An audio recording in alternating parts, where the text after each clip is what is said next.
My dear friends, today we celebrate the fifth Sunday in Ordinary Time, Year B. In today's first reading, we come across the narrative of Job. Job, as we know, was blessed in all aspects of his life, but he loses everything because God allows Satan to test Job. Job undergoes acute emotional and physical suffering. After having addressed his friends, he now turns to God to continue his lament. Job saw his present suffering like the pointless, unpromising work of a servant or a hired man.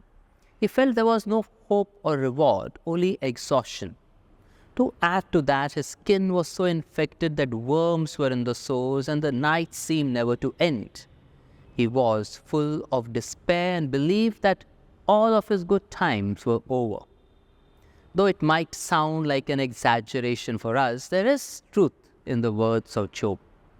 Each one of us has at some point or the other experienced what Job experienced: loss, pain, hopelessness, and suffering. The pandemic was one such time when we all, to some level or the other, experienced what Job experienced. How did we respond to the difficult times in our life?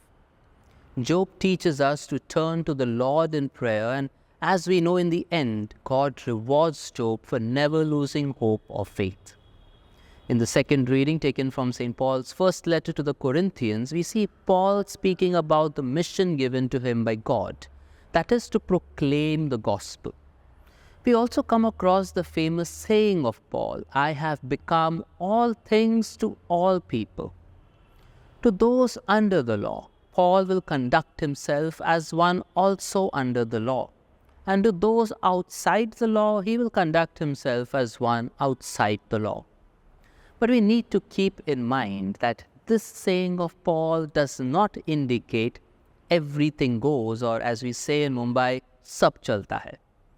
Paul is driven by the need to deliver the gospel to all people, not just a few chosen ones.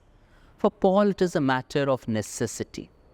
The reading presents a model image of discipleship for us all. It makes us reflect on our motivation for the work that we do in the church. Is our main reason the sharing of the good news and its blessings, or have we over time lost our focus from the gospel and have started focusing on ourselves instead? If you ever wondered what a day in the life of Jesus was like, today's gospel gives us a glimpse. We have Jesus healing Simon's mother-in-law sometime in the morning, followed by more healings of the people and casting out of demons in the evening, and early in the morning the next day, while Jesus hoped to get some personal time to pray, he is again called by his disciples to heal the people. It's not easy being the Messiah after all. The key sentence for me in today's gospel is, "For that is what I came to do." The obvious thing for a young person who has just tasted success and fame would be to prolong the event and continue to enjoy the praise and attention. But Jesus was not just another young person who tasted success.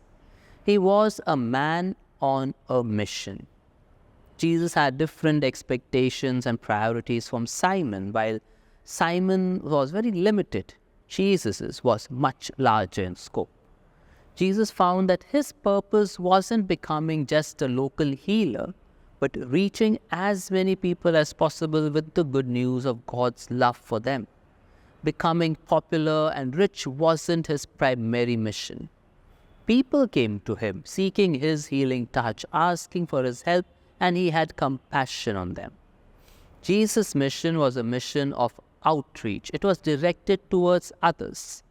As disciples of Jesus, therefore, our mission also has to include reaching out to others. Just like Simon's mother-in-law, we too have to join in the mission of service and contribute to the lives of other people. I like this quote I came across very much. "You are the only Jesus some will ever see." Quite profound, isn't it? Who do people see in you? Do they see Jesus, or do they just see you? In a way, our lives are very similar to that of Jesus. Our entire day is spent rushing to the office or taking care of things at home. We are constantly busy.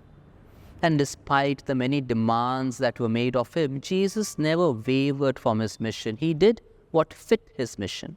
The question before each one of us is, what have we come in this world to do? What's our mission? The answer to this question is going to decide much of how we are going to live our lives. And how are we to know the answer? There is just one way. We need to do what Jesus did. In the busyness of life, make time for prayer.